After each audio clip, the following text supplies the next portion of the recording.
दृष्टिशक्ति हराइछन्ति जाजपुर कुआसरपुर देवराणी मंडल brain TV कारणरू से एबे दृष्टि बाधित। नवम श्रेणी में पाठ पढ़ुवा बेले तांको ब्रेन टीवी होइथिला, मात्र हार मानिबा बदल से पाठपढ़ा जारी रखिथिले। चलित मैट्रिक परीक्षा रे लेखक सहायता नहीं 87% मार्क रखी से पास करिसेंति। चिकित्सा रे अर्थ बाधक साजिबा बेले सरकार सहायता लोड़िछन्ति परिवार लोके।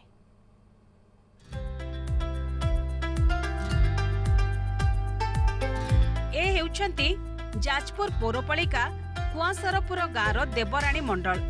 भल पाठ पढ़ुवा देवराणी मेधावृत्ति सह अनेक पुरस्कार और प्रमाणपत्र पाइछन्ति। परिवार सह खुशी बसिथिबा देवराणी मनरे किंतु अनेक दुख। स्वप्न थिला भल पाठ पढ़ी समाजर अवहेलितक सेवा करिवे, बापांक कांधरे कांध मिसाई परिवारर गरीबी दूर करिवे, किंतु से सबु स्वप्न आज तांकर भांगी जिबा परी मन हेउछि।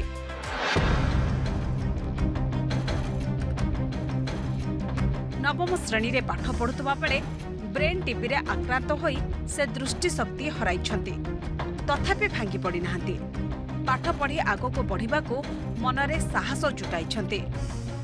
तेबे आर्थिक समस्या कारणरू झीर सठिक चिकित्सा करि पारु नाहांती बापा माँ आखि देबाकू प्रस्तुत थिबा बेले स्नायुविक रोग कारणरू ताहा भी काम करिब नाही बोली कहिछन्ते डाक्टर। फलरे सबु आशा मौली जाइछि। झीर निरीह मुह को देखि बापा माँ आखिरु लुह झरुछि। सरकारी सहायतार हाथ बढ़ाइले देवराणी चिकित्सा सह ताको स्वप्न पूरण होई पारंता बोली बापा माँ कहिछन्ते। पढ़ापढ़ी तो बहुत कष्ट होछि, किंतु तथापि संघर्ष करिवार अछि। जीवन अछि तो संघर्ष रहिबो। आउ से संघर्ष समस्त जीवन संघर्ष करूछन्ति। मो संघर्ष टिके भिन्न होछि बोली अधिक कष्ट लागुछि, किंतु संघर्ष तो करबा को पड़िबो। लक्ष्य को मध्य से रखी के तार परिश्रम करि चल दिवा राते राते दीटा पर्यंत से हमको कुए बाबा एटा मत कहि दियो सेटा कहि दियो। तार बहुत आग्रह इच्छा, तार प्रबल इच्छा से कि पड़िबो। समस्त दुनिया रे बहुत एमती अछंती कि समस्त पुंत पढ़ी तो मनुष्य होचंती। तार से शुणे था टीवी रू था शुणे माने ब्लाइंड पर्सन भी लेक्चर होचंती, कलेक्टर होई जंते, ये सब जिंस तुम तार मन भीतर से गोटे ही तार प्रबल इच्छा मु पढ़ी। एमती तो से चली बोली ठीक से ही पारुनी, जेहेतु आखि के दिसुनी चलवा कष्टकर बिना आम जुआड़े जीव आम दी जन गले से आम सहित जाऊँ। आम तार भविष्य जदि मुख्यमंत्री साहब किसी साहाय्य करते ताले आम पिलाटी गरीब पिलाटी उपकृत हुआ। शिशु मंदिर रे किराणी भावे कार्य करती देवराणी बापा तपन मंडल स्कूल रू फेरी झीर सबु बहिर विषय वस्तु बुझाइबा सह रेकर्डिंग करी पाठ सुनाई थांती। देवराणी माँ मध्य यूट्यूब देखी पाठ पढ़ाती झील को।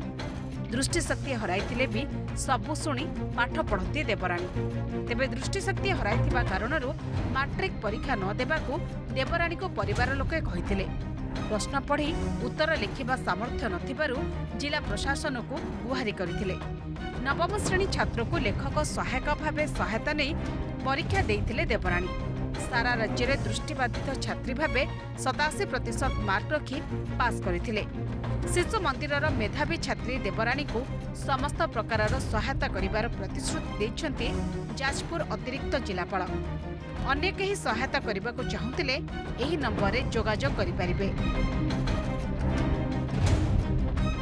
हाँ से भी व्यवस्था अच्छी। सीडीएमओ को सहित भी आम ए बाबद जोगाजोग करूँ, जमती जो आसिस्ट करने जो व्यवस्था सब अच्छी एड हो कि डिवाइस हो जहाँ किसी से सब डेडिकेटेड टीम अच्छा इनवल्व करके जमती पिला पढ़ापढ़ी असुविधा भोग न कर निश्चय चेष्टा कर। आखि ना सत हेले स्वप्न देखी अनेक। नवम श्रेणी पढ़ुवा बेले दृष्टिशक्ति हर बसते देवराणी मंडल आ जी कि कुआसरपुर अंचल तपन मंडल एकमात्र झील। सेबेठू से एबे भी स्वप्न देखी चली कि भाव लक्ष्य स्थल पहुंचे। तो जिला प्रशासन हो राज्य सरकार जदि सरकारी सहायता हाथ बढ़ाइबे तबे आगामी दिन में से लक्ष्य स्थल पहुंचे बोली देवराणी कहते। जाजपुर भिडियो दीनबंधु सुरेंद्र सामल, न्यूज़ 7।